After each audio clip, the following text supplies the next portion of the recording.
Not many manga have I seen truly depict such a realistic approach to a dysfunctional family. It's honestly impressive to see what Horikoshi did in these past two chapters of My Hero Academia. It does make me wonder if Horikoshi Sensei has went through any of the stuff that happened in these two chapters of My Hero, or if he just heavily researched a lot of stuff kind of like this. Whatever the case may be, which I don't think we'll ever get an answer to, I do think that just these two chapters are absolutely brilliant. And I could see many being kind of shocked in a way, and maybe not even liking these two chapters because of just how real it feels. I could relate to a lot of things that happen within these two chapters.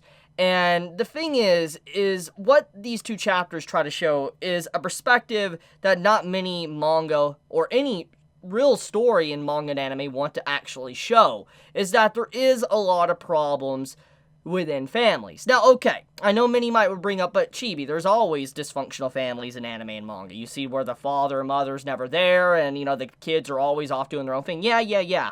I'm talking about a realistic depiction of it. And this is one of the most realistic approaches I have ever seen. And it's very rare to actually see something like this. And I gotta hand it to Horikoshi for that. It's a very mature level of writing that happened here.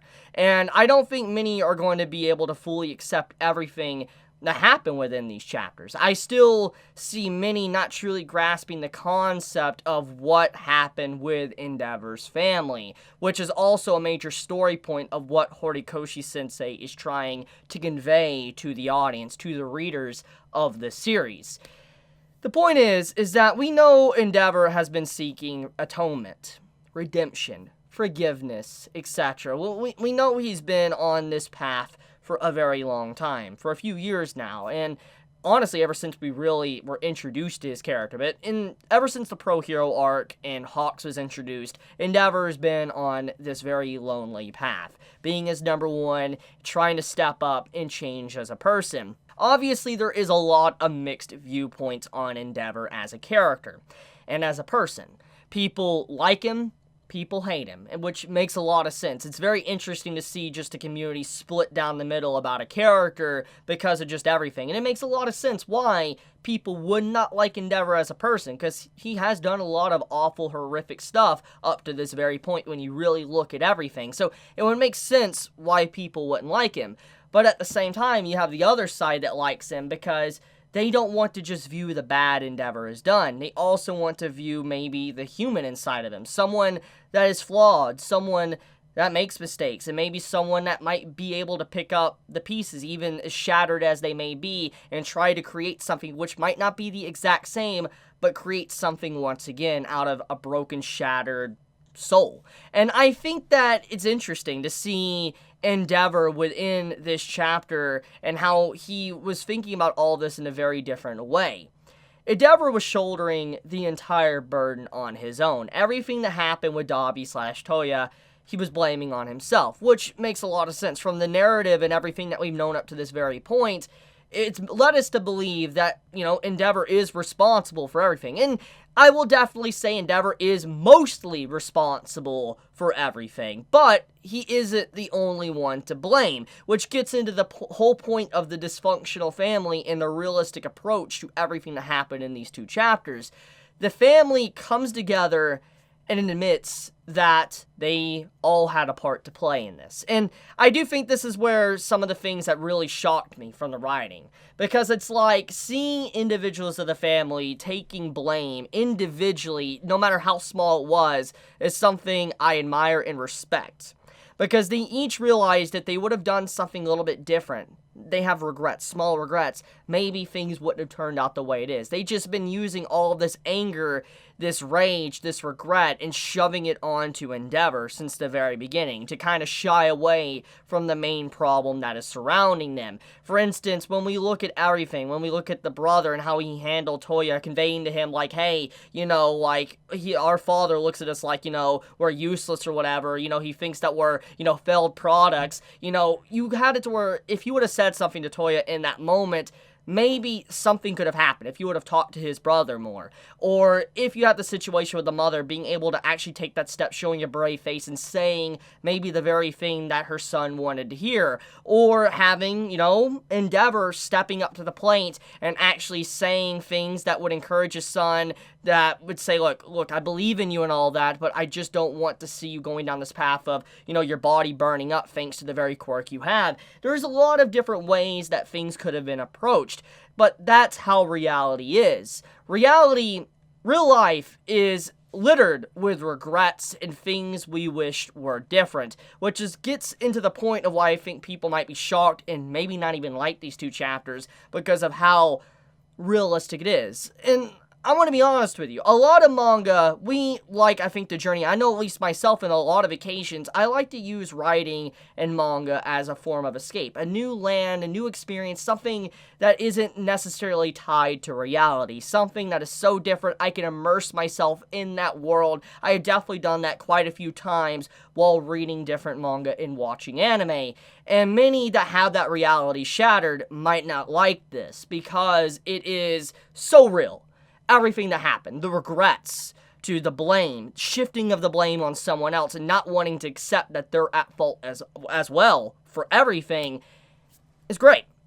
And I think that this really shows the peak writing quality that Horikoshi is capable of. He has perfectly crafted the story up to this very point to write Endeavor kind of realizing that, yes, he has a burden. Yes, he is responsible. But at the same time, should he just give up? Should he just lay down and say, oh, I will never be forgiven, so I should just give up? That's not the case. His family comes together and is like, look, no matter what anyone else thinks, we're a family, and despite how dysfunctional we are, we got to come together and try to do what we can for someone that is lost. Put a stop to what Toya Dabi is doing in the world right now.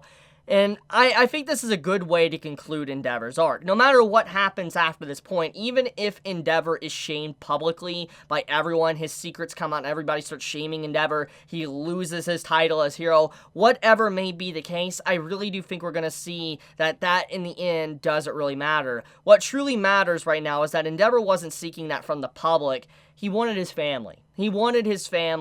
And he didn't realize exactly how lonely he was. And when his family really came up to him and was like, look, we're all responsible, it opened up a new door for him, a light, that they will have to shoulder this together. They're not alone for it, and they all need to hold the weight of this responsibility together.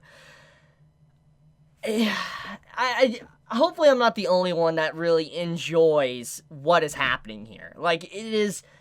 This is an incredible 2 chapters. It's so good seeing this development from his character and seeing how every individual character could have done something different.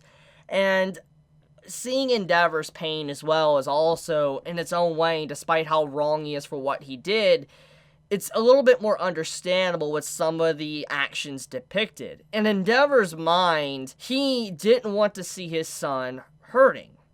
And yes, once again, he could have went about it very different, but that's usually not what happens in real life. In real life, everything is not a happy ever after, a good ending. And you don't even usually have scenes like this with a family coming together and accepting that they're all responsible for a problem. That doesn't always happen within a story. I'm just going to be honest with you, in real life, definitely that doesn't happen. So, in its own realistic and unrealistic way, it told something to show that sometimes you have to accept responsibility for your actions. Since I'm on the topic of taking responsibility for your actions, I do think if somehow it does come to light that Endeavor truly did all the things that Dabi posted publicly for everyone to see, and Endeavor is publicly ruined to where, he no longer can be a hero anymore, I think Endeavor at this point, because he wants to unite his family and because he no longer is alone, that he actually might turn to something that he might not have ever thought was possible. He might actually become a true hero slash vigilante. It would be very ironic, honestly, knowing what we know if you've read the My Hero Academia Vigilante spinoff and how he acts towards vigilantes in that spinoff manga. So maybe because of everything that's going on now, Endeavor actually might legitimately become a vigilante to seek out justice and to fix his family once and for all.